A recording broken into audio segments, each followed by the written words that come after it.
Sir, Yes. I have a question. What's your question? আমরা যখন বলি আমাদের যেতে হবে তখন আমরা বলি I have to go. Yes. আমাদের খেতে হবে তখন আমরা বলি I have Have to to eat. eat. হ্যাঁ।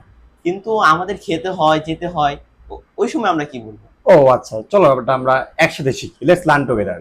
তো আমরা জানি যে হ্যাভ টু, হ্যাজ টু এবং হ্যাড টু কখন ব্যবহৃত হবে? যখন বাধ্য বাধকতা বোঝাবে। যেমন আমাকে যেতে হবে, আই হ্যাভ টু গো।